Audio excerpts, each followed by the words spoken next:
ساتھیاؤ، میں اور آپ آج کی اس بزم میں یہ پختہ عزم کر کے اٹھیں کہ آج ہم خود بھی اور اپنی اولاد کو بھی، اپنے دوستوں کو بھی، میرے والد گرامی فرمایا کرتے تھے جس سے دوستی ہو نا اس کی انگلی پکڑ کے دین کی راہ پہ لے آؤ، یہ دوستی کا حق ہے۔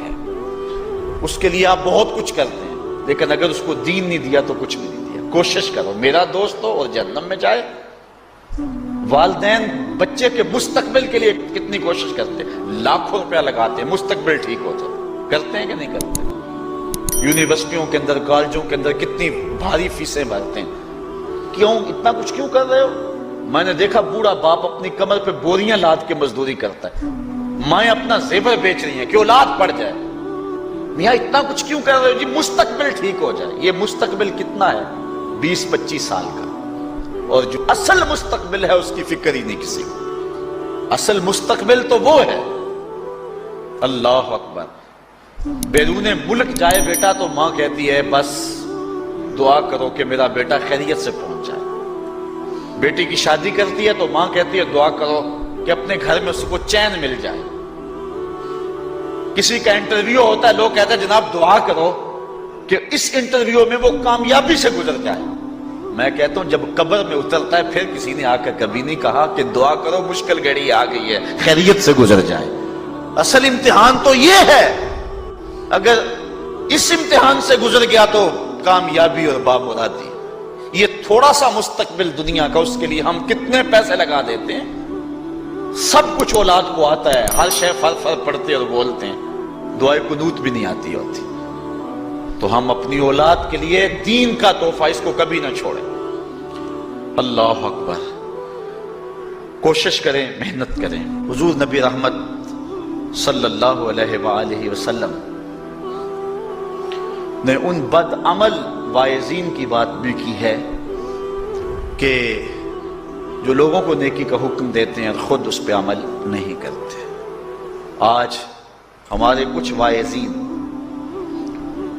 لوگوں کو تو واضح و تلقین اور نصیحت کرتے ہیں اور خود نماز میں سخت سستی کا ارتکاب کرتے ہیں، اور جس سے قوم کے اندر نماز میں سستی عملاً پیدا ہو جاتی ہے۔ کوئی عرس کی تقریب ہو، کوئی محفل نعت ہو، کوئی جلسہ ہو، کوئی شادی کی تقریب ہو، نماز کے وقت کا پورا خیال رکھا کریں اور اس بات کا لحاظ رکھا کریں۔ بلکہ ہمارے ہاں ایک عجیب سا فیشن ہے اور عجیب سی بات ہے، میں بڑا حیران ہوا کرتا ہوں کہ عشاء کے بعد جب جلسے ہوتے ہیں نا ہمارے مساجد کے اندر، تو مغرب سے اعلان شروع ہو جاتا ہے آج رات فلاں صاحب خطاب فرمائیں گے، اور پھر جب نماز عشاء ہوتی ہے تو ہمارا نقیب محفل کھولتا ہے لاؤڈ سپیکر اور وہ اعلان کرتا ہے حضرات جماعت ہو چکی ہے، اب مسجد میں آ جائیں۔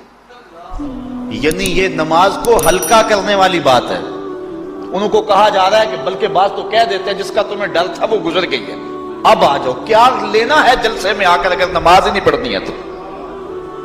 ممبر و محراب کے جو ذمہ دار ہیں ان سے جو ہے وہ عجیب و غریب قسم کی جو ہے وہ حرکات سکنات سرزد ہو رہی ہیں۔ یہ جو جہل نقیبوں کا ایک غول آ گیا نا، یہ بھی ایک بہت بڑی مصیبت ہے۔ ایک تو بے تحاشا القاب، دوسرا دین کی روح سے ناشنائی۔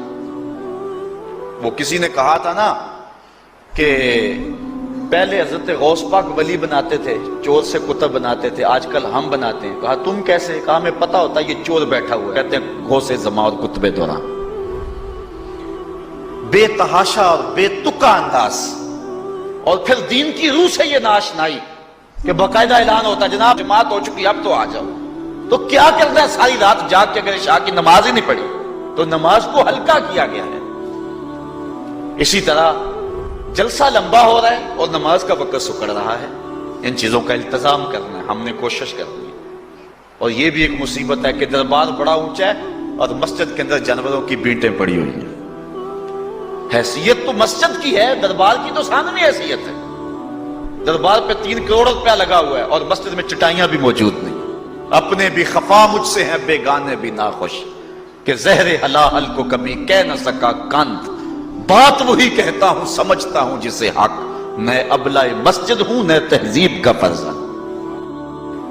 بے تحاشا اور بے تکا انداز، اور پھر دین کی روح سے یہ ناشنائی کہ باقاعدہ اعلان ہوتا جناب جماعت ہو چکی اب تو آ جاؤ۔ تو کیا کرنا ہے ساری رات جاگ کے اگر عشاء کی نماز ہی نہیں پڑھی تو نماز کو ہلکا کیا گیا ہے۔